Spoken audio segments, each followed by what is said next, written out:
ada pertolongan, ada rahmat, ada jalan keluar, ada penghiburan, ada keselamatan, dan juga ada surga. Puji Tuhan. Kita akan dengar firman dengan tema dua elemen yang ada pada manusia. Apakah itu? Elemen pertama, debu. Manusia itu adalah debu adanya. Kita buka Alkitab dan kita tengok bacaan Alkitab itu dalam Kejadian 2 ayat 7. Ketika itulah Tuhan Allah membentuk manusia itu dari debu tanah dan menghembuskan nafas hidup ke dalam hidungnya. Demikianlah manusia itu menjadi makhluk yang hidup. Nomor satu, elemen manusia itu terbuat atau diambil, dibentuk dari debu. Dari sana kita tahu bahwa sebenarnya tidak ada yang istimewa pada manusia. Dia berkulit putih ataupun berkulit hitam, dia tinggi besar ataupun pendek, manusia tetaplah dari debu. Ia kaya raya dan super kaya, dan dia miskin tak berpunya apa-apa sama sekali, ia tetap terbuat dari debu. Ia orang pintar dan sangat pintar sekali, seorang profesor ataupun seorang yang tidak berpendidikan dan tinggal di atas gunung, ia tetap berasal dari debu. Nilainya sama. Nilainya sama. Apakah debu itu dalam bahasa asli Alkitab atau bahasa Ibrani? Debu dalam bahasa asli Alkitab adalah apa? Apa? Kalau kita lihat dalam King James Version, dia tulis, "And the Lord God formed man of the dust of the ground." Manusia itu dari debu tanah. Kata debu itu apar. Kata apar itu adalah tanah kering. Tanah kering. Bayangkan saudara-saudara sekalian, kita ini dari tanah kering. Ambil saja seonggok tanah. Kemudian berapa nilainya? Nah, sekarang posisi tubuh Anda, berat badan kita berapa? 60, 70, 80 kilogram? Berapa kira-kira kalau seonggok tanah itu dijual? Tentu saja tidak ada harganya sama sekali. Jadi tidak ada seorang manusia yang paling pintar bersombong diri. Tidak pula ada alasan seorang yang kaya raya di sebuah kampung atau kecamatan menjadi sombong karena dia cuma terbuat dari debu. Tidak pula ada alasan seorang yang berpangkat tinggi dan bergelar sangat hebat untuk menjadi pongah dan angkuh karena ia cuma terbuat dari debu tanah.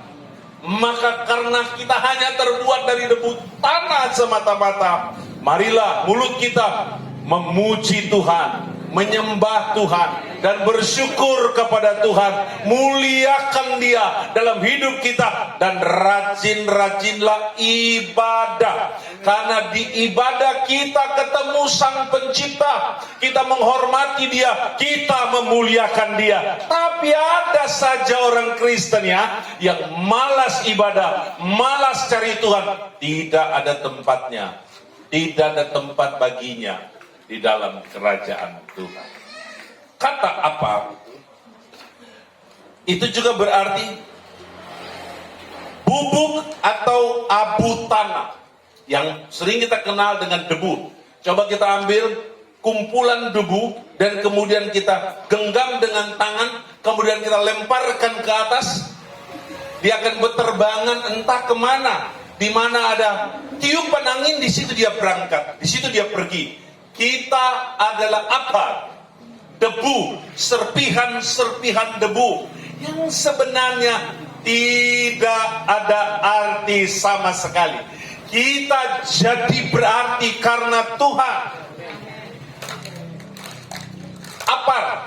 Apar itu juga berarti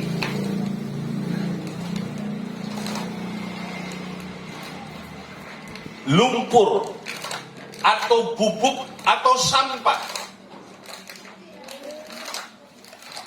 Alkitab sangat menjelaskan tentang manusia itu apa? Sampah, bubuk, powder.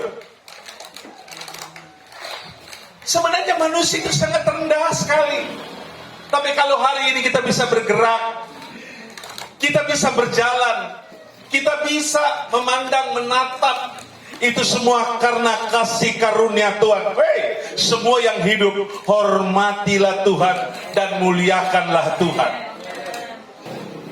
Yang namanya apa? Debu tanah.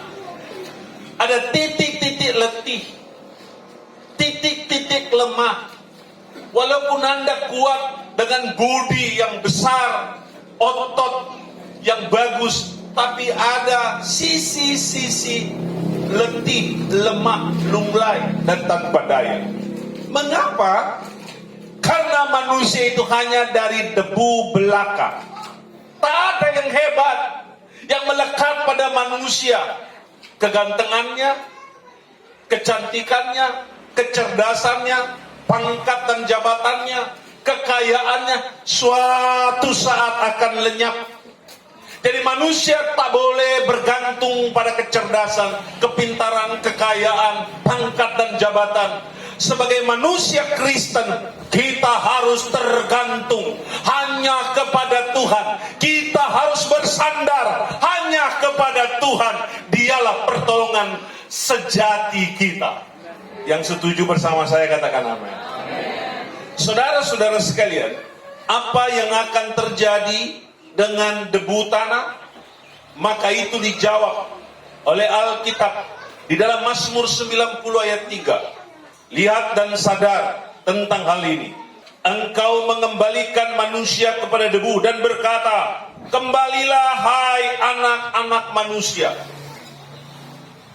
Seorang yang ada pada posisi hebat, di rumah yang megah dan mewah, bertumpuk harta kekayaan. Satu ketika ada komando surga, ada titah yang maha kuasa, ada firman dari Sang Pencipta. Kembalilah hai anak manusia. Ia tidak peduli itu kulit putih, kulit kuning, kulit hitam, kulit sawo matang. Ia tidak peduli itu bayi kecil ataupun orang yang sudah usur dengan usia yang lanjut. Ketika Tuhan berfirman pada satu individu, kembalilah hai anak manusia, itu tak bisa dicegah, tak bisa ditahan, tak bisa ditahan oleh obat, tak bisa ditahan oleh infus, tak bisa ditahan oleh dokter yang hebat. Ia pasti kembali. Karena semua manusia itu tunduk pada satu perintah. Perintah dari Dia yang maha kuasa. Nah kita, Bapak Ibu sekalian, tinggal menunggu giliran. Ketika Tuhan berfirman, Pendeta Yonatan, kembalilah. Karena Pendeta Yonatan ini adalah anak manusia. Kecuali dia bukan anak manusia, ia pasti patuh dan tidak bisa bantah dan tidak bisa menyangkal. Bapak-bapak, saya tidak sedang mengancam ya, atau ibu-ibu, saya tidak sedang mengancam bahwa ketika engkau dipanggil oleh Tuhan, engkau tak akan berdaya. Nyawa akan meninggalkan ragamu kalau Tuhan panggil. Sebelum Tuhan panggil, jadilah manusia yang baik. Jadilah anak Tuhan yang setia. Jadilah hamba Tuhan yang iring Tuhan dengan sungguh-sungguh. Rajinlah bekerja dan melayani. Rajinlah mencari dan juga berkorban. Katakan amin. Rajinlah mencari, katakan amin. Rajinlah berkorban. Kita lihat cuma pendeta-pendeta aja yang bilang amin. Saudara-saudara sekalian, kemudian kita masuk pada elemen kedua. Elemen kedua dari manusia adalah nafas Allah. Ini yang menjadi pembeda. Debu tanah, sampah, powder, bubuk. kemudian dipegang oleh Allah, dibentuk oleh Tuhan. Tanah liat, mungkin dicampur air, sehingga menjadi bagian yang bisa dibentuk. Tidak dijelaskan dalam Alkitab tentang hal itu. Itu adalah ranah Tuhan. Hanya Tuhan yang tahu. Setelah terbentuk rupa, model manusia itu seperti model Tuhan. Ada kaki, ada tangan, ada mata, ada kepala. Persis sama. Setelah terbentuk maka elemen kedua dimasukkan.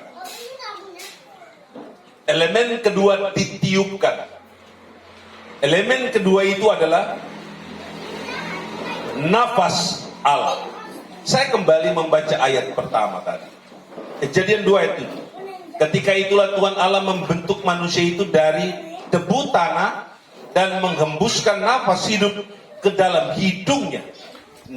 Demikianlah manusia itu menjadi makhluk hidup.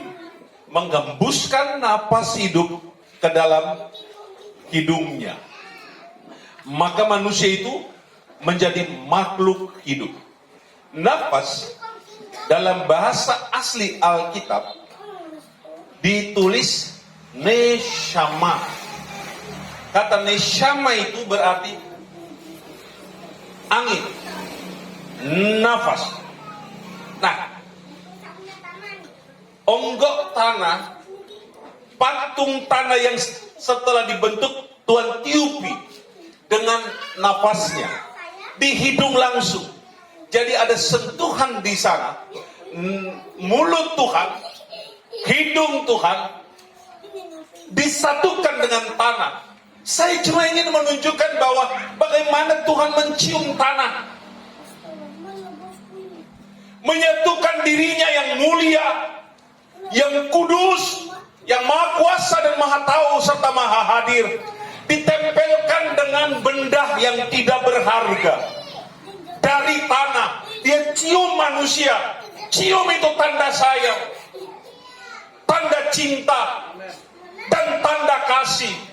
Aku mesti bilang pada saudara bahwa Tuhan sayang padamu. Tuhan mencintai engkau. Tuhan mengasihi engkau sampai dia menciummu. Berikan harga kepada Tuhan. Berikan pujian kepada Tuhan. Taruh rasa hormatmu kepada Tuhan. Karena dia sangat mengasihimu. Maka dia memperhatikan kehidupanmu secara detail. Dari sejak engkau di kandungan sampai engkau meninggal dunia, engkau direkam oleh Tuhan, engkau dinilai oleh Tuhan. Karena dia sangat menyayangi engkau. Puji Tuhan. Puji Tuhan. Dari tempat ini saya boleh bilang, jangan pernah berhenti beribadah. Jangan pernah berhenti mengasihi Tuhan. Jangan pernah berhenti menghormati Tuhan. Jangan pernah berhenti beribadah kepada Tuhan. Berikan seluruh hidupmu hanya kepada Tuhan. Dan ayat yang terakhir, Pengkhotbah 12 ayat yang ke-7. Dan debu kembali menjadi tanah seperti semula, dan roh kembali kepada Allah yang mengaruniakannya. Jadi, siapapun dia, dari manapun dia harus kembali ke kodratnya. Dari mana dia, ke situ dia pulang. Karena kita dari tanah, kita harus kembali kepada tanah. Tidak ada cara lain. Oni seperti nenek moyangnya Adam dari tanah, maka brother Oni harus kembali kepada tanah. Jadi orang-orang ganteng di sini dapat lihat tanah semua. Ibu-ibu yang hebat-hebat di sini dapat lihat tanah. Tanah semua ini. Cuma tanah yang masih bisa ngobrol. Tanah yang masih bisa jalan. Kenapa? Masih ada neshama. Tapi saatnya nanti neshama itu akan diambil. Roh itu akan diambil. Tanah kembali menjadi tanah. Debu kembali menjadi debu, roh pulang kepada yang punya. Karena dia yang investasi kepada oni dalam bentuk neshama, dapat diterjemahkan sebagai roh. Suatu saat Tuhan ingat dia punya. Tuhan ingat apa yang menjadi miliknya. Saudara-saudara sekalian, kalau kita baca dalam Ayub 34 dan 15, maka binasalah bersama-sama segala yang hidup dan kembalilah manusia kepada debu. Jikalau ia menarik kembali, perhatikan ayat yang ke-14. Jikalau ia menarik kembali rohnya dan mengembalikan nafasnya kepadanya. Jadi sudah ada ayatnya, nggak bisa dirubah lagi. Saya ulangi, jikalau ia menarik kembali rohnya dan mengembalikan nafasnya kepadanya, maka binasalah bersama-sama segala yang hidup dan kembalilah manusia kepada debu. Jadi ini tinggal giliran sebenarnya kapan. Kalau dia menarik kembali miliknya, yaitu nafasnya, dia tidak pernah lupa tuh nafasnya itu, dia telah titip. Dia ingat bahwa nafasnya dia titip sama saya. Kalau kita saja tidak bisa lupa orang berhutang pada kita 100.000, kita ingat terus dia berhutang 100.000, dia tidak bayar-bayar. Itu saya punya. Udah 1 tahun, dia sakit hati belum. Pinjam, cuma tahu pinjam, tidak kasih pulang. Apalagi kalau pinjam 1 juta.